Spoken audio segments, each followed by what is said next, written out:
Gloria a Dios. Señor, te damos muchas gracias en esta mañana, Padre bueno, por esta oportunidad maravillosa que nos das de conocer a tantos hermanos, miembros de la familia de Jesús, del Señor. Y te doy gracias, Señor, por el esfuerzo que han hecho tantos hermanos por estar aquí con nosotros en esta mañana. Señor, no somos dignos de merecer nada. A ti solamente damos la gloria y la honra, no reconocemos la gloria a nadie. Pero gracias, Señor, porque vemos que todavía hay gente que ama tu obra, que se sacrifica, que se esfuerza por venir a tu presencia a recibir palabras, Señor. Te damos gracias por todas las sorpresas que has tenido para nosotros y tienes todavía en este viaje que estamos llevando a cabo, Señor. Queremos hoy que nos hables a través de tu palabra. Al fin y al cabo, para eso hemos venido, para escuchar la palabra de Dios, para adorarte a ti, el único Dios vivo y verdadero. Y pido que en esta mañana abras nuestros corazones y podamos estar atentos a tu voz y que de aquí salgamos edificados y fortalecidos en la fe, Padre Santo. En el nombre de tu amado Hijo Jesús. Y el pueblo de Dios dice, amén. Aleluya. Hay una carta que el apóstol Pablo escribió a una iglesia que no había visitado. Es algo curioso, porque todas las cartas que Pablo escribió, por ejemplo, a los corintios, a los tesalonicenses, a los efesios, etc., las escribía a iglesias, a grupos de creyentes que él conocía perfectamente porque eran, por así decirlo, sus hijos espirituales. Él llegaba a una ciudad, predicaba la palabra, estaba un tiempo, después dejaba al frente un grupo de ancianos o un pastor y se iba a otro lugar. Y así durante toda su vida. Pero la carta a los romanos no la escribe a una iglesia que él estableció, a una iglesia que él fundó. Conoce a muchos miembros de la iglesia, de hecho tiene familiares en la iglesia que él saluda en el último capítulo de la carta, pero él no fundó esta iglesia. Pero ya digo, había familiares, había amigos, había conocidos. Y es una de las cartas más profundas de la Biblia. Realmente Pablo vuelca prácticamente todo su conocimiento en esta carta, porque si algo tiene que conocer la iglesia en este tiempo, es la sana doctrina. Muchas iglesias se han convertido en pasarelas, donde la gente viene a presumir y aparentar de sus dones, de sus talentos, de sus habilidades. Y a veces en las iglesias surgen competencias, quién toca mejor, quién canta mejor, a quién le toca subir hoy a la plataforma, bájate tú para subirme yo. Y a veces hay como competencia en los músicos, en los maestros, en los sugieres, ¿verdad? Hay iglesias que se han convertido en auténticos circos, donde la gente va a ver un show, un espectáculo para ser entretenidos. Después además oran por ti. Claro, lógicamente como en cualquier circo, como en cualquier teatro, cine, siempre hay que pasar por la taquilla, ¿no? Para abonar la correspondiente cantidad de dinero. Y es muy difícil hoy en día encontrar una iglesia sana, cristocéntrica, donde el hombre no sea el centro de atención, sino que sea el invitado de honor siempre el Señor Jesucristo. Y tenemos que luchar, si me permiten la expresión, con uñas y dientes, para que jamás en nuestras congregaciones el hombre desplace a la figura principal, que es la de nuestro Señor Jesucristo. Veo que hay muchos ministerios donde aparece el hombre por todas partes. Y el que tiene que aparecer por todas partes en nuestras conversaciones, en nuestras alabanzas, en todo cuanto hagamos, es el Señor. Y lamentablemente vemos que se ha convertido en algo normal para muchas congregaciones y ministerios, desplazar al Señor y utilizarlo para que Él se mueva como nosotros queremos que se mueva en el culto. Incluso algunos hasta le dicen al Señor lo que tiene que hacer en la iglesia, cuando debería ser todo lo contrario. Porque la pregunta es, ¿quién es el dueño de la obra? ¿Quién es la cabeza de la iglesia? ¿Quién es el jefe? ¿Quién es el que da las directrices, las órdenes? ¿Nosotros los hombres o nuestro Dios? Cosas que deberían ser normales para muchos creyentes hoy en día son objeto de sorpresa. Ay, hermano, la sana doctrina, la palabra de Dios. En todas las iglesias del mundo se debería de predicar la palabra de Dios. Y nada más que la palabra de Dios. Y Dios nos libre si escapamos de la palabra de Dios para comenzar a introducir en la iglesia métodos, sistemas que puede ser que funcionen, Pero Dios no respalda métodos. Dios lo que respalda son hombres y mujeres que vivan en orden, que vivan en santidad y que busquen hacer su voluntad y no la de ellos propios. Cuando Dios nos creó, dice la Biblia que nos creó con espíritu, alma y cuerpo. Y cada una de estas áreas tiene una función. Digamos que el cuerpo es como si fuera la botella que contiene algo que no se ve, algo que no se huele, algo que no pesa, algo que no se puede medir, pero es el alma y es el espíritu. El cuerpo es el recipiente, el estuche donde vive el alma. ¿Y el alma qué es? Es nefesh en hebreo. Es la vida. Cuando sale el alma del cuerpo de una persona, automáticamente muere. Porque el alma es lo que te da vida. Pero a la única criatura que aparte de cuerpo y vida o alma, le dio espíritu, fue al ser humano. Los ángeles, los serafines, los querubines, no tienen espíritu. Por eso dice que ellos miran la forma como los cristianos, como los hijos de Dios alaban al Señor, porque ellos no entienden lo que es la redención, porque ellos no han sido redimidos. Ellos han sido creados, pero no han sido redimidos, no han sido comprados con la sangre de Jesús. Pero Dios le dio al hombre el espíritu, el ruaj, que es lo que el hombre tiene, no el animal, para poder conectarse con su creador, porque Dios es espíritu, Dios no es materia, Dios no es cuerpo, Dios es espíritu, y Dios busca, el Señor Jesucristo dice que Él busca adoradores que le adoren en espíritu y en verdad. Pero ese espíritu que Dios puso dentro del corazón del hombre se desconectó. Es como si yo en esta mañana, no lo voy a hacer, pero si yo en esta mañana le quitara el cable a este micrófono, ustedes no me podrían oír. Yo no me podría comunicar con ustedes, mi voz no saldría por estas altavoces, por estos parlantes, porque está desconectado. Eso fue lo que le pasó al hombre en el jardín del Edén. Se desconectó de Dios. Y entonces Dios dijo, muy bien, ¿te quieres desconectar de mí? ¿Prefieres hacerle caso a las mentiras y a las ofertas que el diablo te ha presentado? Vete con él, pero aquí ya no puedes estar ni un minuto más. Y dice que los expulsó del jardín del Edén y nunca más pudieron hacer el camino de retorno. Cuando viene el Señor Jesucristo, Él viene para que otra vez se vuelva a conectar el hombre con su Creador. No por presión, sino libre y voluntariamente. Porque Dios no le quitó al hombre el libre albedrío el día que pecó. La voluntad del hombre sigue latente en el converso y en el creyente. Y cuando nos convertimos al Señor, dice que nacemos de nuevo, no físicamente. Eso es lo que no entendía Nicodemo en Juan capítulo 3, cuando dice que le visita de noche y el Señor le dice a Nicodemo, si no naces de nuevo, no puedes entrar en el reino de los cielos, ni verlo. Y Nicodemo no entendió nada y Jesús le dijo, ¿y tú eres maestro de Israel? ¿Y no entiendes lo que te acabo de decir? ¿Qué tipo de maestro eres tú? El que no nace de nuevo no puede entrar ni ver el reino de los cielos. Y entonces Nicodemo comienza a razonar consigo mismo y le dice al Señor, ¿me estás proponiendo o me estás diciendo que tengo que volver a meterme en el vientre de mi madre y volver a nacer para poder estar contigo en la eternidad, en el paraíso, en el cielo? Y el Señor le dijo, no. Lo que es nacido de la carne, carne es. Pero lo que es nacido del espíritu, espíritu es. Es un nuevo nacimiento espiritualmente hablando. Cuando usted pide perdón a Dios por sus pecados, cuando usted se arrepiente de sus pecados, Dios perdona instantáneamente y olvida instantáneamente toda su antigua vida. Pablo dice, de modo que si alguno está en Cristo es una nueva creación, es una nueva criatura. Las cosas viejas pasaron y aquí todo es hecho nuevo. Usted no tiene por qué irse a la cama condenándose por un pecado que cometió hace 20 años.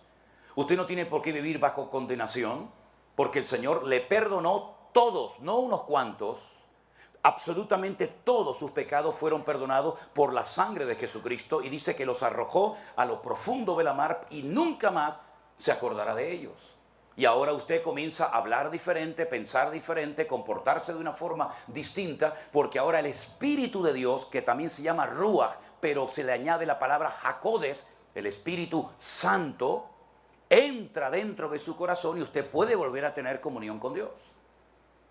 Por eso dice Pablo en Efesios capítulo 2, verso 8, Él os dio vida cuando estabais muertos. Y uno dice, yo nunca me morí, yo nunca estuve muerto. Espiritualmente estábamos todos muertos. en nuestros delitos y en nuestros pecados. Usted comía, trabajaba, iba de vacaciones, se bañaba en la playa, cantaba, hacía lo que quería, pero espiritualmente estabas desconectado del Creador. Estabas muerto espiritualmente. Pero cuando Él viene a tu corazón, Él viene a darte, ¿qué? Vida. Y vida en abundancia. Pero así como cuando un niño nace necesita cuidados y necesita mucha atención, porque solo si lo dejamos muere, porque es 100% dependiente de sus padres, ¿hasta cuándo? Bueno, algunos hasta los 40 años. ¿No? Hay una estadística que recientemente se ha hecho en España que dice que los hijos hasta los 35, 37 años no se quieren ir de la casa. Es decir, están, iba a decir una expresión, por aquí a lo mejor suena feo, ¿no? Tú sabes que los niños beben leche de la madre y algunos están toda la vida enganchados a eso de la madre, ¿no? Pero mi querido hermano, una de las cosas que tenemos que comenzar a pedirle al Señor que nos cambie y nos transforme es esto, la mente.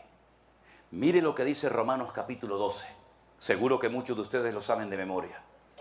Así que hermanos, Pablo dice, os ruego por las misericordias de Dios que presentéis vuestros cuerpos en sacrificio vivo, santo, agradable a Dios, que es vuestro culto racional. No perdemos la razón. La iglesia no es una casa de locos donde se pierde el control y uno no sabe ni lo que está haciendo. No. Es un culto racional, ¿eh? No somos animales ni salvajes que de, ay hermano, que me tomó el espíritu y entonces no pude dejar de dar vuelta, o uno se puso por ahí a hacer la gallina y el otro ladrando como un perro y el otro vociferando como el león de la tribu de Judá. No, eso no es la casa del Señor, eso es un circo. Es un culto racional. Yo no pierdo en ningún momento mi raciocinio. Si yo quiero callar, callo, si me quiero poner de pie, me pongo de pie. Y Pablo dice que tenemos que presentar nuestros cuerpos como así los presentamos a la droga, a la prostitución, al sexo, a la brujería o a cualquier otra cosa o al alcohol. Ese mismo cuerpo, esos mismos miembros, ahora presénteselos al Señor. Con esto robábamos, ahora las levanto y alabo a Dios. Con esta lengua criticábamos e insultábamos a la gente, ahora glorificamos a Dios y amamos a nuestros hermanos, ¿verdad? Cada uno de los miembros de mi cuerpo presentados al Señor, pero hay algo más. Pablo dice, y no os conforméis, es decir, otra versión dice, no se adapten, no se amolden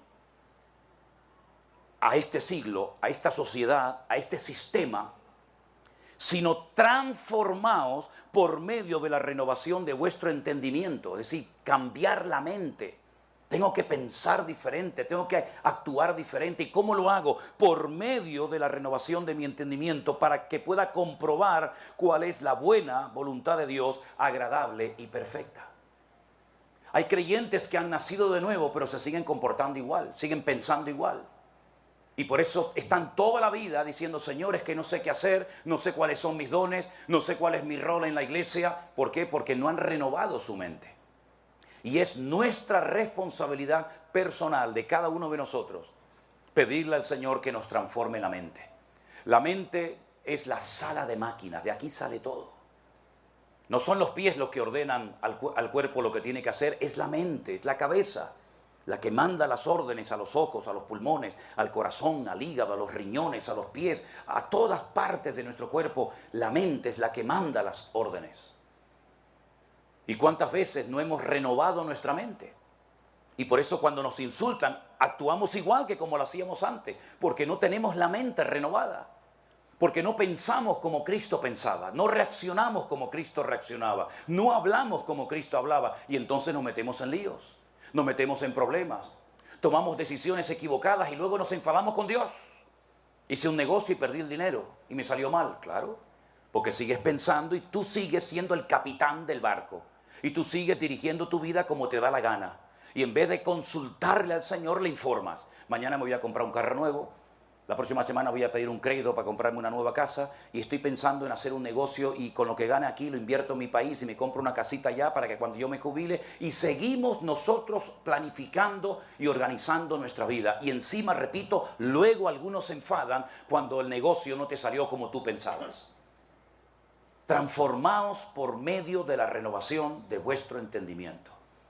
Y vas a vivir tu vida cristiana como antes eras, con precipitaciones, con enfados, con enojo, ¿verdad? Con desánimo, porque la sala de máquinas Dios no ha entrado y la ha limpiado.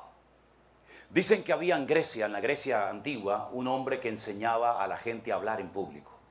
Daba clases de oratoria y cobraba dinero. Ustedes quieren hablar en público, quieren utilizar sanas y sabias expresiones, vengan que yo les enseño. Y un día apareció por allí un muchacho que le dijo a este maestro, a este filósofo griego muy conocido, le dijo, yo quiero que usted me enseñe a hablar en público, a expresarme bien, quiero que me dé clases. Y este señor le dijo, muy bien, a ti te voy a cobrar el doble. Le digo, ¿por qué? Porque primeramente te voy a enseñar a que te calles. Y si logro enseñarte a que te calles y aprendas a oír, es cuando por fin podré comenzar a enseñarte a hablar. ¿Se han dado cuenta que muchas veces en una iglesia si uno pide un minuto de silencio es prácticamente imposible? Y más entre nosotros los latinos. Es prácticamente estar quietos un minuto, solamente un minuto, en la presencia del Señor. Si no es el instrumento, es el niño que llora, si no es el teléfono que suena, si no es uno que entra, uno que sale, siempre tenemos que estar haciendo ruido. Y Dios muchas veces se mueve en el terreno de la calma, de la quietud. Y estamos tan ocupados, tan activos, tanta actividad, que nos olvidamos a veces de estar quietos. No dice la Biblia, estad quietos, dice el Señor, y conoced mis caminos, porque vuestros pensamientos muchas veces no son mis pensamientos. Mis pensamientos son mucho más altos, más elevados, más profundos de lo que ustedes se imaginan. Ustedes siempre están en una dimensión, en un nivel inferior, y yo estoy por encima de todo eso.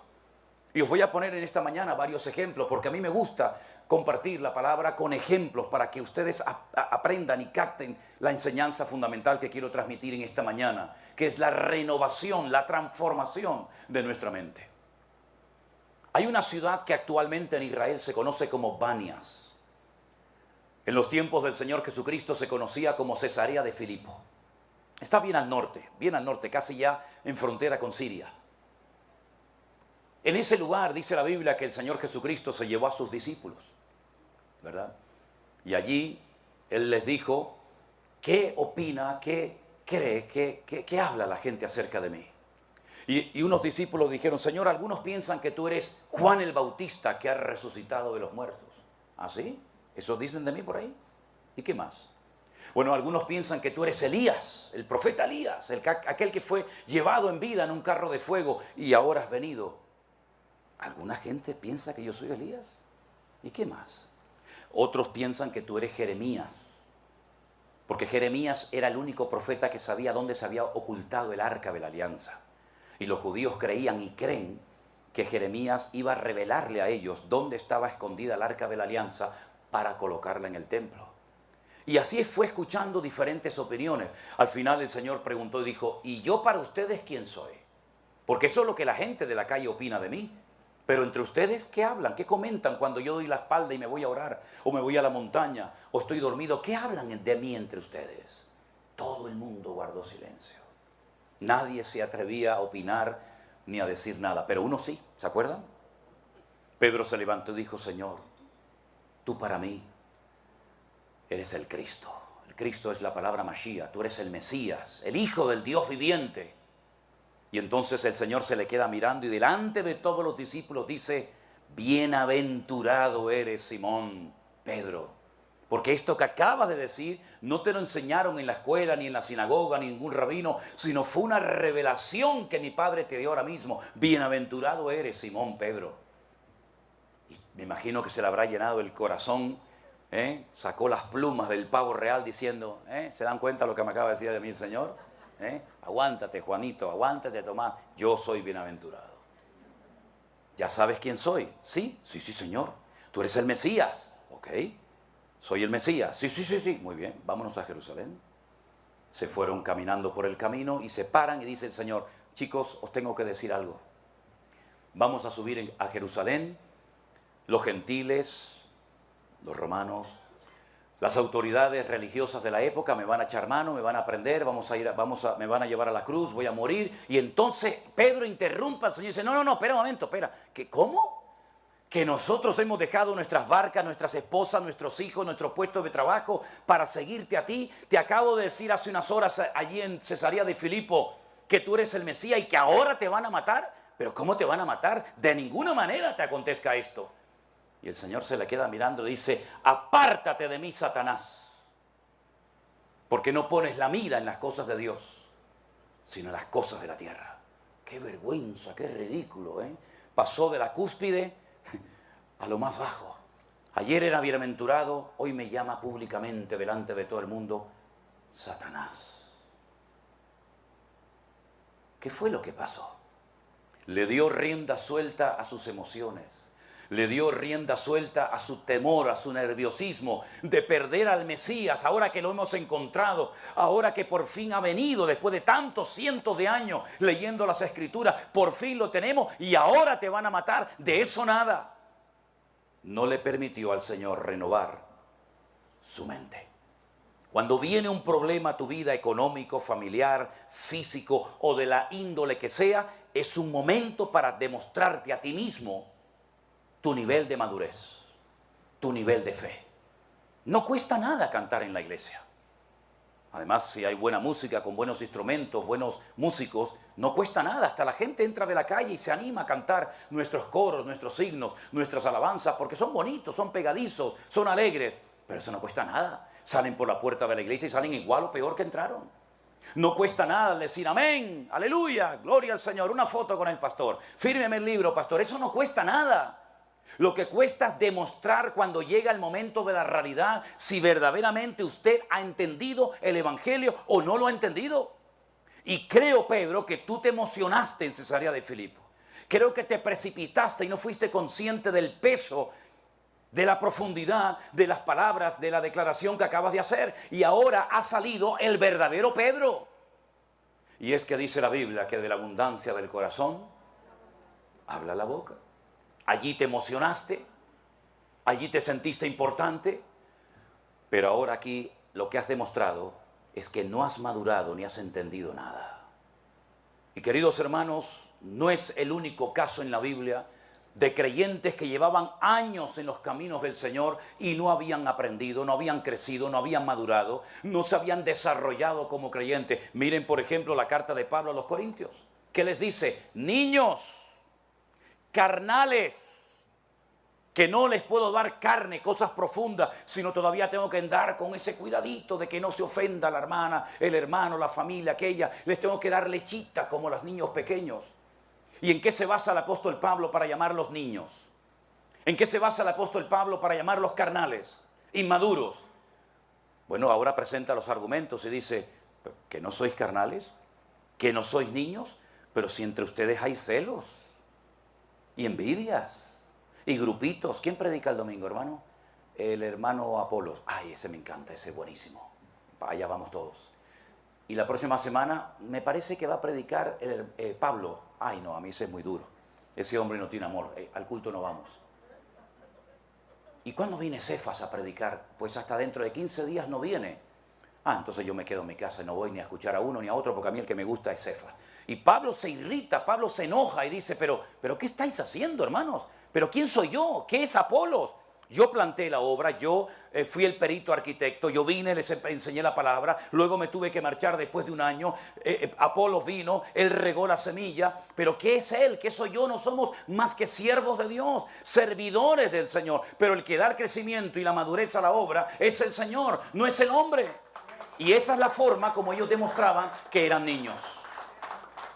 ¿Y cuántos niños hay hoy en día en nuestras iglesias? ¿Ustedes creen que son los únicos que se van a la clase, a la escuela dominical? Muchas veces hay más niños fuera, en el salón principal, que en las clases de la escuela dominical. El pastor no me llamó.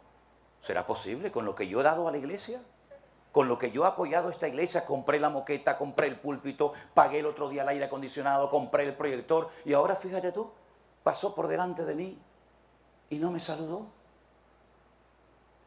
Vamos a tener que buscar otra congregación porque aquí ya no está el amor de Dios, ya el Espíritu de Dios no se mueve. Y entonces, como me he dado cuenta, fíjate tú, como aquí, ya conté, me parece que hay 5. Sí, yo conté esta mañana 5, a lo mejor hay más, discúlpeme. Pues mira, ¿saben lo que les digo? Me voy a la de enfrente. Y entonces el de allá enfrente, en vez de decirle, buenos días hermano, ¿usted de dónde viene? No, yo vengo de la iglesia aquella de enfrente. ¿Y por qué vine aquí? Si aquella es su congregación. No, porque allí no hay amor. El pastor no me saludó el otro día. Ay, hermano, esa iglesia está de capa caída. Venga para acá que aquí le vamos a tratar bien. Póngase a cantar, agarre la guitarra, aunque desafine, aunque cante horrible, pero ya se siente importante. Pero el día que le digan, hermanito, este domingo no puede tocar porque viene un hermano de visita, ya se le fue otra vez el amor a la iglesia, ya no se mueve el Espíritu de Dios y ahora se va a la de al lado, la que está pared con pared. Y el otro le dice, sí, hermano, venga, estábamos orando por usted hace años, venga a la casa del Señor, bienvenido. Y así nos va a los cristianos evangélicos, que a veces hacemos el ridículo. Y en vez de dar una imagen de unidad al mundo, damos una imagen de un ejército desorganizado, de gente malcriada, de gente caprichosa, y como dice Proverbio, el niño consentido avergonzará a su padre y a su madre. Y esa es la cruda realidad nuestra, queridos hermanos. Y hasta que no cambiemos la mentalidad aquí arriba, vamos a seguir teniendo problemas. Da igual quien predique, da igual si es esta iglesia o la de enfrente o la de 20 kilómetros más allá. Hasta que no cambiemos nosotros, siempre vamos a estar echándole la culpa al diablo, al pastor, al gobierno, al frío, al calor, al gobierno, al otro. Hermanos, vamos a mirarnos a nosotros mismos y a darnos cuenta de que a veces los culpables de nuestra falta de crecimiento no es un factor externo, ajeno a nosotros, sino somos nosotros mismos los culpables de no haber madurado en los caminos del Señor. Hemos enseñado hasta la saciedad, ya no sé ni cómo ya decirlo, lo he dicho mil veces. Si usted no quiere sentirse ofendido en su congregación, primero no mire al hombre, no mire a la persona. Puede respetarlo, puede admirarlo, puede quererlo, lo que usted quiera, pero no confíe, no se agarre al pastor como si fuera Dios, como si fuera el ángel Gabriel. No se agarren a los hombres. Miren y agárrense a Cristo, que Él no te va a fallar nunca. El hombre sí, porque somos seres humanos. ¿Qué se creen que somos nosotros? Dioses en forma humana. Somos igual que cualquiera de ustedes, con nuestras luchas, con nuestros desánimos, con nuestros cansancios, con nuestras presiones. Somos exactamente igual que todo el mundo. No pongan en los pedestales nunca a los pastores, porque los van a matar, les van a hacer daño, y al final los mayores perjudicados van a ser ustedes. Pero en segundo lugar, si usted no quiere nunca sentirse ofendido, ni aquí ni en ninguna parte, no espere nunca nada de nadie. Imagínense que usted espera que yo esta mañana estuviera aquí en la puerta dándole la bienvenida. Yo, pastor, Manolo Sierra, ya verás. Ya verás que él va a estar en la puerta esperándome, me va a dar los besos, me va a dar un abrazo, me va a decir, hermano, Dios le bendiga. Claro, usted llegó y a lo mejor dice, ¿y dónde está el pastor? No, está allí afinando la guitarra, no sé lo que está haciendo este hombre cuando no se ha dado cuenta que yo he entrado. Y entonces usted ya está ofendido. ¿Por qué? Porque esperaba un recibimiento y no lo ha recibido y está ofendido. Pero si usted llega aquí y no espera nada de nadie, me da igual si me saluda el pastor, me da igual si se da cuenta que he llegado, me da igual si me saluda, me da igual todo, usted nunca se va a sentir ofendido ni conmigo ni con nadie. Póngalo en práctica y ya va a ver cómo funciona. Segundo ejemplo, vengan conmigo por favor, ¿tienen su Biblia? En el libro de los Hechos, el capítulo 2, versículos 12 y 13, libro de los Hechos, por favor, capítulo 2, versículos 12 y 13. Voy a dar ocasión, voy a dar oportunidad, si algún hermano lo tiene y lo quiere leer en alta voz, por favor, con toda libertad, hágalo. Y estaban todos atónitos y perplejos, diciéndose unos a otros, ¿qué quiere decir esto? Mas otros burlándose decían, están llenos de mosto. Otros burlándose decían, están llenos de mosto. No entendían nada, en vez de preguntar y decir, hermano, ¿me puede explicar lo que está pasando aquí? ¿Por qué hemos tenido hoy un culto diferente? ¿Por qué aquella señora está hablando en un idioma que no entendemos y aquel también? Y aquella persona está hablando... ¿Me podrían explicar lo que está pasando aquí? No, prefirieron criticar, prefirieron cuestionar el mover de Dios. Y dice la Biblia que algunos dijeron, no, lo que pasa es que están borrachos. Esa es la realidad. No habían renovado su mente, y cuando usted no renueva su mente, usted reacciona como el carnal que fue toda la vida. ¿Verdad? Y ahí vemos un ejemplo de un mover genuino del Señor en el día de Pentecostés, pero estas personas, primero por no preguntar, por no demostrar un mínimo de interés y decir, bueno, explíqueme, ¿por qué cantan así? ¿Por qué se mueven asados? En vez de preguntar, se burlan y finalmente terminan diciendo mentiras, diciendo es que están borrachos. Nada más lejos de la realidad. Fíjense que prueba de ello que Pedro, cuando se pone en pie, se ve que le llegó el chisme a la oreja y dice, hermanos queridos, nosotros no estamos ebrios, nosotros no estamos borrachos como algunos suponen. Nosotros lo que más bien estamos es llenos del Espíritu Santo. Y esto es lo que dijo el profeta Joel, que en los postreros días, dice el Señor, derramaré de mi Espíritu sobre toda carne. Y ahí hay una explicación coherente y bíblica de lo que allí está ocurriendo. ¿Se da cuenta? Cuando no entienda algo, pregunte. No critique. No chismorree entre la iglesia, entre los hermanos. Pregunte. Hermano, ¿me podría explicar este versículo que usted explicó que no lo entendí? Pregunten, porque dice la Biblia que cuando alguien se expone, como ustedes hoy, se están exponiendo al mensaje de la palabra de Dios. Y yo estoy sembrando, porque yo es lo que estoy haciendo ahora. Estoy sembrando como el que salió al campo a sembrar. Y si la semilla cae en su corazón, usted la oye y no la entiende, cuando sale por esa puerta, dice la Biblia, que el diablo roba la semilla en su corazón y usted no da fruto. Aunque haya estado aquí sentado 2 horas, 3 horas, si usted no entiende la palabra y se va sin preguntar, sin decir, hermano, ¿me puede aclarar esto? El enemigo va a impedir que esa semilla que fue plantada en su corazón produzca fruto. Sin embargo, dice la Biblia que el que recibe la palabra con gozo y entiende la palabra, da fruto. Porque su corazón es buena tierra y da fruto a 30, 60 y a 100 por uno. ¿Cuántos dicen amén? Pablo llega de un largo viaje misionero, se reúne con los apóstoles de Jerusalén y le dice, mira, como se están comentando muchas cosas por allá acerca de ti, coge a estos 4 hermanos, rápense la cabeza, era un rito que hacían los judíos en aquella época según la ley de Moisés, y para acallar las voces y para que no haya líos, vayan al templo, se rapan la cabeza, pagas lo que tengas que pagar y así ya todo el mundo tranquilo. Él dice, bueno, si ustedes quieren que yo haga eso, esto no sirve para nada, pero si quieren que lo haga, yo lo hago. Llega al templo y lo ve y lo ven que va acompañado por hermanos que no son judíos, que no entraron al templo, no entraron al templo, pero la multitud, algunos, pensaron que Pablo estaba faltándole el respeto al templo, profanando el templo, metiendo a extranjeros, que no se podía hacer, metiendo a extranjeros en aquel momento en la casa de Dios. Y se armó un revuelo, hermano, se armó un lío en la ciudad que no lo mataron de milagro. Tuvieron que intervenir las autoridades, ¿verdad? Los romanos, lo tuvieron que quitar de la multitud, porque si lo dejan 5 minutos más, lo revientan, lo matan, lo destrozan al pobre apóstol Pablo. Porque pensaban, mentira, pero ellos pensaron que había profanado el templo. Cuando le damos lugar a malos pensamientos, las consecuencias son terribles. Cuando nos imaginamos cosas, cuando le damos lugar a los malos pensamientos, a los celos, a las envidias, etcétera, etcétera, y en vez de darle lugar a la palabra de Dios y orar y decir, Señor, muéstrame y revélame y háblame y instrúyeme, cuando le damos lugar a los malos pensamientos, al final te pasa factura los malos pensamientos y terminas haciendo y diciendo y tratando a la gente malamente. ¿Por qué? Porque le has dado lugar a malos pensamientos en tu vida. ¿Qué es lo que hemos leído esta mañana en Romanos 12, 1 y 2? Primero, presente su cuerpo en sacrificio vivo. Y en segundo lugar, transfórmese por medio de la renovación de vuestro entendimiento para que usted pueda comprobar cuál es la santa, buena y agradable voluntad de Dios para su vida. ¿Cuántos dicen amén? Y el último ejemplo. Llegan del cautiverio en Babilonia. 70 años estuvieron cautivos en Babilonia. ¿Conocen la historia? ¿Sí? El pueblo de Israel entra en la tierra prometida. 12 tribus, 12 familias. Con el paso del tiempo el país se divide en 2, norte y sur. El norte se va a llamar Israel, el sur se va a llamar Judá. Una guerra civil, el norte contra el sur, terrible.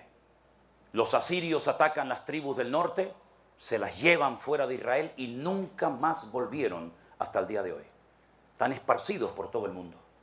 Las tribus del sur, en vez de aprender la lección de los hermanos del norte y en vez de obedecer al Señor y en vez de acatar la palabra y obedecer los mensajes de Jeremías, siguen con la idolatría, siguen con la desobediencia, siguen con el relajo, siguen con el desorden y finalmente Nabucodonosor, rey de Babilonia, ataca la ciudad y se los lleva a miles cautivos a Babilonia y otros por supuesto murieron en Jerusalén. El Señor les dijo, 70 años os voy a sacar de aquí, os voy a llevar a otro país, con otra cultura, otro idioma, todo diferente por desobedientes y para castigarles. 70 años. Habían estado 490 años en el país. 490 años sin salir. Cada 7 años tenían que dejar reposar la tierra. No se podía sembrar. Cada 7 años usted no siembra nada. Usted no se preocupe que no le va a faltar de nada porque la cosecha del año anterior va a ser tremenda. Fíjense de mí, créanme a mí. Nunca cumplieron con esta ley que se llama Shemitah, la ley de dejar reposar la tierra cada 7 años. No la cumplieron. El Señor dijo, no lo quieren hacer a las buenas. Ya verás cómo lo vas a hacer a las malas. Si estuvieron 490 años en el país sin guardar la ley del descanso de la tierra, ¿cuántos años no cumplieron la ley de Dios? 70. 70 por 7, ¿cuánto es? 490. Entonces, como me deben 70 años de obediencia y no lo has querido hacer a las buenas, ya verás cómo lo vas a hacer. Porque mi tierra tiene que reposar. Los cogió, se los llevó a Babilonia y después de 70 años que ya la tierra reposó, ahora pueden volver otra vez a Jerusalén y hagan su vida. Espero que hayan aprendido la lección, espero que dejen de ser idólatras, espero que reconstruyan el templo, etcétera, etcétera. Cuando van a salir, escuche estos detalles, son muy significativos. El camino era enorme. Babilonia está en Irak. De Babilonia a Jerusalén hay un recorrido enorme. Van mujeres, van niños, van ancianos, van animales. El camino es muy peligroso. Entonces le dicen a Esdras, a Nehemías, oye, ¿por qué no le dices al rey que mande soldados con nosotros para que nos defiendan el camino? Y dicen, ¿cómo? Que yo le pida ayuda militar al pagano Nabucodonosor, pero es que acaso no creemos nosotros en un Dios todopoderoso que nos va a cuidar. ¿Es que acaso no es un milagro que nos dejen salir y volvamos a nuestra tierra? Entonces dijeron, bueno, está bien, no le pidas ayuda al enemigo. Salieron con las alforjas llenas. El rey les dio dinero, el rey Ciro les permitió volver, llevaron oro, plata, llevaron todo lo necesario para reconstruir sus vidas y el templo de Jerusalén. Llegan a Jerusalén, escuchen bien, llegan a Jerusalén y cogen todo ese dinero que tenían para levantar la casa de Dios. ¿Y qué es lo que hicieron? Se construyeron unas mansiones. Ellos, unas casas espectaculares, tremendas. Y por allí apareció un profeta llamado Joel. Pueden leerlo en la Biblia, lo tienen en sus Biblias. Llega Joel y les dice, ¿qué hicisteis con todo el dinero que trajisteis de Babilonia para construir la casa del Señor? ¿Dónde está? Dice, bueno, lo hemos usado. ¿Lo hemos usado para qué? Para construir nuestras casas. Ah, para construir vuestras casas. ¿Y por qué no habéis construido la casa de Dios, el templo? Dice, porque aún no es el tiempo. Léanlo en la Biblia. Aún no es el tiempo. Ah, que no es el tiempo. Qué curioso. No es el tiempo de comenzar a trabajar en la obra de Dios, pero sí es el tiempo para trabajar en tu negocio. Nunca tienes tiempo para las cosas de Dios, pero para ti siempre tienes tiempo y si no lo buscas. ¿No se han dado cuenta de que hace tiempo que no llueve? Le decía el profeta Joel a ellos. ¿No se han dado cuenta ustedes, los agricultores que van al campo, siembran un montón el campo y a la hora de la cosecha no recogen prácticamente nada? ¿No se han dado cuenta de que el país económicamente no levanta cabeza? ¿No se han dado cuenta de que cuando cobras el sueldo, la paga semanal, mensual o quincenal o como sea, aún no la has cobrado, aún no la has metido en el bolsillo y ya como que se ha ido? ¿No te das cuenta que aunque trabajes y trabajes, nunca te llenas y nunca logras pagar todas tus deudas? Y le dijeron, es verdad, es verdad. Las cosechas son un desastre, no llueve, el dinero nunca nos alcanza. ¿Por qué será? Y ahora Joel le dice, porque os habéis olvidado de vuestro Dios. Porque estáis exactamente igual o peor que hace 70 años. No habéis aprendido nada. Y yo la carga que tengo en mi corazón es la siguiente. Hace 2 años, por primera vez en la historia de la humanidad, Dios permitió que a millones y a millones de seres humanos, por supuesto incluidos nosotros los cristianos, nos encerraran dentro de nuestras casas. Yo no sé cómo fue aquí en Estados Unidos, pero sí sé cómo fue en España. Vivíamos dentro de la iglesia en aquel tiempo. Y durante 2 meses largos teníamos que predicar, hacíamos los cultos exactamente igual, los jueves y los domingos. Pero ¿a quién le predicábamos? ¿A quién? No sé cuántos de ustedes, si alguien aquí vio aquellos cultos de marzo del 2020, no sé si los vieron. ¿A quién predicaba yo, hermano? A sillas vacías. Pero nunca dejamos de confiar en el Señor. Dios proveyó todas nuestras necesidades y más de lo que nos podíamos haber imaginado en la vida. Y fuimos fieles en lo poco, y el que es fiel en lo poco, Dios le da en el futuro cosas que ni su imaginación se podía haber imaginado.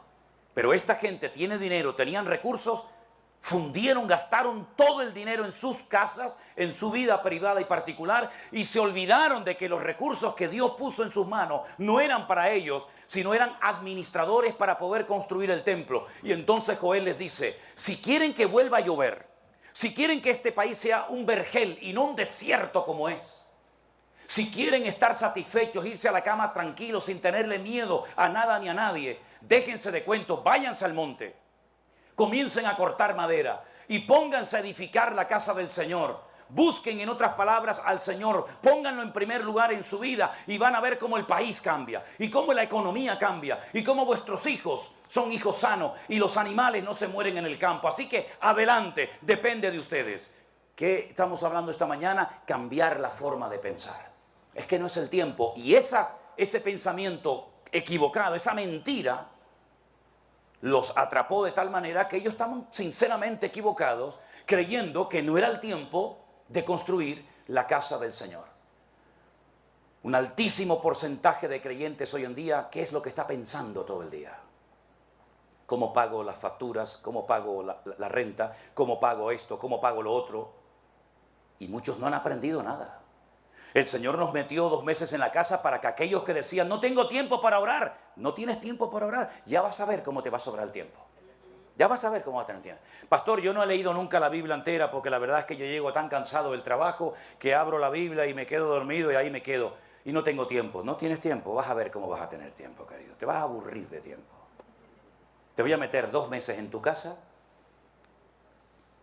y vas a entrar en contacto con un muchacho o una persona de 15.000 kilómetros de distancia aquí que te va a predicar todos los días. Y vas a tener un programa donde vas a tener la oportunidad de hacer preguntas a un pastor para que te las responda. Y nos estuvo 2 meses dentro de la casa hablándonos y hablándonos y hablando. Los que aprovecharon la oportunidad y aprendieron, el Señor les cambió la vida. Pero el que no quiso aprender, ni con 6 meses, ni con 20 años de confinamiento van a aprender. Porque hay un refrán, hay una expresión en Israel que dice, al avispado, al listo, al sabio, con una mirada, lo entiende todo. Pero al torpe y al desobediente, ni tirándole piedras, reacciona.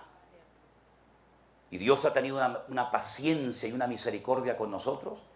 Y cosas que habíamos oído y cosas que habíamos leído en la Biblia, pues las pudimos vivir en carne propia.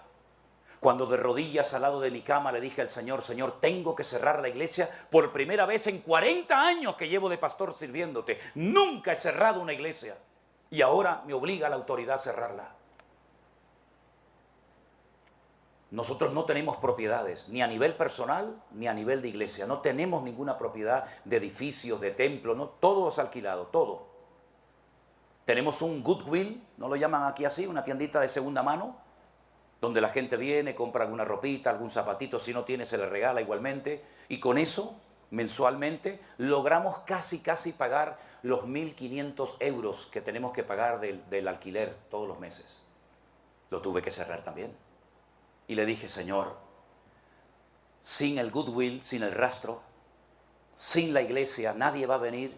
Ahora, Dios mío, le dije yo a él, tienes una oportunidad maravillosa, Señor, para demostrar si esta obra, si esta iglesia es tuya. Comenzaron a llamarnos de Guatemala, de Estados Unidos, de Alaska, de Argentina, de todas partes del mundo.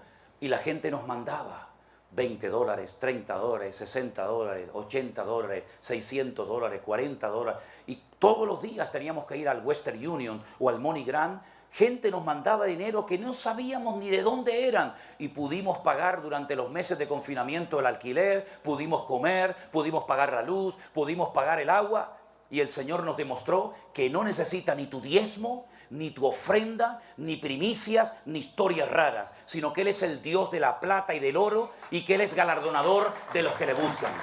Nunca pedimos dinero a nadie, jamás. Sino hacíamos lo que nos enseñó nuestro Señor Jesucristo a hacer. Entre en su aposento, cierre la puerta y su Padre que lo ve en secreto lo recompensará en público. Eso es lo que dice la Biblia. Buscad primeramente, ¿qué? El reino de Dios y su justicia y todo lo demás vendrá por añadidura. ¿Y qué es lo demás? Pues hombre, la comida, la gasolina, el vestido, etcétera, etcétera. Si lo buscas, no viene. Dice el Señor en su palabra, miren los pájaros del campo. Dígame, ¿dónde trabajan? Dígame, ¿en qué mall trabajan los pajaritos? Si van por la mañana con su corbatita, con su chaquetita, nada. ¿Y de qué vive tanto pájaro? Millones de pájaros, ¿de qué viven? Dice el Señor, vuestro Padre Celestial las alimenta. Así que si queréis comida, vestido y todas vuestras necesidades cubiertas, no caprichos, necesidades, que es otra cosa. Buscadme a mí por la mañana temprano, clama a mí, yo te responderé y te enseñaré cosas grandes y ocultas que tú no conoces. Vinimos el día 9 de mayo dejando a nuestra hija embarazada y dejando la iglesia y dejando todo para venir aquí a Estados Unidos y a México a conocer a tantos y a tantos hermanos. Jamás preguntamos dónde vamos a dormir. Jamás preguntamos ¿y dónde vamos a comer? Jamás. Nunca nos ha preocupado para nada esos detalles. A mí lo que me interesa es dónde voy a predicar. ¿Dónde nos vamos a reunir? Aquí, gloria a Dios. Gracias al pastor, ya se lo dije antes. Allá afuera, con 40 grados de temperatura, me da exactamente igual. Vamos allá afuera, en un monte, en una playa, en un barco, en una cárcel, donde haga falta. Pero hasta que no cambiemos esto, nuestras iglesias no van a cambiar. Queremos grandes resultados, queremos peces en abundancia y panes en abundancia. Pero para eso hay que buscar al Señor primeramente, depender de Él, no tenerle miedo a lo que dice el hombre, no tenerle miedo a las noticias. Dice, aunque vengan malas noticias de lejanas tierras, no temblará tu corazón. Y aunque un ejército acampe contra ti, no tiene que tener miedo tu corazón, porque el Señor es mi luz y mi salvación. Y las bendiciones no hay que buscarlas, las bendiciones me buscan a mí. El Salmo 23 dice, el bien y la misericordia te seguirán a ti todos los días de tu vida. Yo no tengo que seguir las bendiciones. Yo no tengo que buscar la bendición o la prosperidad. El Señor sabe lo que su alma necesita. El Señor sabe lo que su negocio, su matrimonio necesita. Y a veces no nos concede todo lo que le pedimos, pero da igual, aunque Dios me mate, lo seguiré adorando, porque yo sé que mi Redentor está vivo. Ese es el estilo de vida que le hemos enseñado a la gente. Claro, no es popular, lógicamente. Claro que no es popular. Ya en 1990, cuando fuimos a Argentina, pasábamos por las iglesias, repito, en 1990, y veíamos unos carteles de neón tremendos y decían por fuera, entren, aquí oramos por la prosperidad. ¿Quién no quería la prosperidad? Si la gente asaltaba los supermercados y asaltaba los camiones que iban por las carreteras con vacas porque no había dinero, no había comida. Vivíamos en una ciudad tremendamente peligrosa, la ciudad de Rosario, en la provincia de Santa Fe. La gente iba con palos y piedras y con hacha a asaltar los supermercados porque una inflación terrible, la gente perdió el trabajo, la gente estaba en la miseria, en la ruina. Y en ese año, fuimos nosotros a Argentina como evangelistas. No era pastor. Durante años fuimos evangelistas. No teníamos apoyo económico, no teníamos una iglesia, no teníamos un sueldo, no teníamos nada. Teníamos unas ganas tremendas de servir al Señor con una niñita de 4 años, nuestra hija mayor. Nunca nos faltó de nada. A todo lugar donde nos invitaban, nos daban comida, nos daban hospedaje, nos daban alguna ofrenda y pudimos viajar del norte al sur de Argentina, de este a oeste, con las maletas, con las valijas, como llaman allí encima, y nos preguntaban muchas veces, ¿y ustedes dónde viven? Y decíamos, aquí, aquí. Salimos de casa hace una semana, 15 días, un mes, y el Señor nunca nos falló, porque el Señor es nuestro pastor, y nada nos faltará. Ustedes viven en Estados Unidos de Norteamérica. Ya. Y muchos han venido para buscar una vida mejor. Y nadie sale de su patria, nadie sale de su tierra por gusto. La inmensa mayoría salen por necesidades de toda índole, ¿verdad? Pero yo les digo, queridos hermanos, no se dejen atrapar por la corriente de este mundo. Enamórense del Señor. Y a veces no por trabajar más vas a tener más. El Señor sabe cuáles son tus necesidades y cuáles son tus limitaciones. Y si usted está hipotecando su vida espiritual, su relación con Dios, o usted está olvidándose de atender a su familia para pagar deudas, usted es como un esclavo, pero en vez de en Egipto, como un esclavo en los Estados Unidos de Norteamérica. Las horas que has perdido, los días y meses y semanas que has perdido sin estar con tu familia, en algunos casos son irrecuperables. Es mejor comer pan solo, bocado seco y en paz, como dice Proverbios, con la bendición de Dios, que abrir la heladera, abrir la nevera y verla llena, pero no sabes cuándo fue la última vez que te sentaste con tu hijo a hablar con él y a darle un beso y a orar juntos como familia. Lamentablemente, queridos hermanos, a veces la corriente de este mundo atrapa a los cristianos, incluso a siervos de Dios, que están todo el día pensando, ¿y cómo vamos a pagar el aire acondicionado? ¿Y cómo vamos a pagar el agua? ¿Y cómo vamos a pagar la renta? Lo último que nos tiene que preocupar a nosotros los cristianos es lo material. Cuando lo material desplaza lo espiritual, tenemos un gravísimo problema. Y me da igual si es en Japón, en España, en Estados Unidos, en Canadá o donde sea. Nuestra prioridad tiene que ser primeramente buscar a nuestro Dios. Y si buscamos a nuestro Dios, la bendición le va a perseguir y le va a alcanzar. Pero para esto hace falta un cambio urgente de mentalidad en la iglesia del Señor. ¿Usted está dispuesto a que el Señor le cambie la mente? ¿Usted está dispuesto a decir, Señor, me he convertido en un cristiano religioso? Como yo lo llamo en España, en un calientabancos, en un dominguero. Uno que viene al culto, se sienta ahí 1 hora, 2 horas, lo que haga falta. Gloria a Dios, amén, amén, aleluya. Y cuando sale por la puerta, Señor, ahí te queda. Ahora soy yo el que voy a pelear. Ahora soy yo el que mañana voy a trabajar. Y entonces Dios dice, bueno, pues sigue usted. Tú eres tan listo. Vete tú solito, mijo. Pero una vez hubo un muchacho que vivió así hasta que se dio contra la pared y dijo, ¿qué hago yo aquí? ¿Qué hago yo aquí cuando los jornaleros en la casa de mi padre comen y viven mejor que yo? Me levantaré, iré a la casa de mi padre y le diré, Padre, he pecado contra el cielo y contra ti.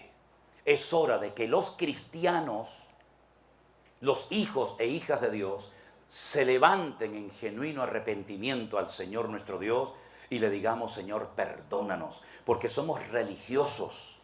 Antes íbamos a la misa y nos confesábamos delante de un señor que se llamaba el cura y comíamos la hostia, y ahora hemos cambiado eso por un lugar donde hay un señor llamado pastor y en vez de la hostia me dan pan y vino, pero es exactamente igual, la misma vida de religiosidad, la misma vida de monotonía, donde parece que lo sé todo y a la hora de la verdad no lo sé nada. Y si usted quiere tener hijos espirituales, sea usted primeramente un hombre y una mujer espiritual. No le exija a sus hijos lo que usted no es. Si usted quiere tener nietos espirituales, sea usted un abuelo espiritual que busque primeramente al Señor. Porque no tenemos ningún derecho de reclamar a los demás, pedirle a los demás que actúen como nosotros no estamos actuando. Transformaos por medio de la renovación de vuestro entendimiento. ¿Para qué? Para que podáis comprobar cuál es la santa, buena y agradable voluntad de nuestro Dios. ¿Cuántos dicen amén? Cierre sus ojos en esta mañana, mi querido hermano. Hay que meditar y reflexionar sobre esta palabra que hemos oído hoy. No es un sermoncito más para agradar los oídos. No, no, no. Es una palabra que tiene que sacudir nuestras conciencias y hacernos reflexionar ya con la edad que tenemos y preguntarnos a nosotros mismos, ¿qué estoy haciendo con mi vida? Con mis recursos, con mi tiempo. ¿Qué estoy haciendo, Señor? Tú que lo diste todo por mí. Y a veces me cuesta tanto terminar de leer un versículo de la Biblia. Que Dios nos ayude en esta mañana a todos y a cada uno de nosotros a reflexionar ante esta realidad que tenemos por delante. Soy yo y no el vecino, soy yo el responsable de mi vida. El que tengo que tomar una determinación y decir, Señor, yo quiero prepararme, yo quiero dedicarme a ti. Yo quiero un cambio, yo necesito un cambio en mi vida, Señor, aleluya. Gloria a ti, mi Dios. Gloria a ti, amado Dios. Voy a pedirle al pastor de la iglesia, si usted es tan amable, hermano, dirigirnos en oración y pedirle al Señor en nombre de todos nosotros.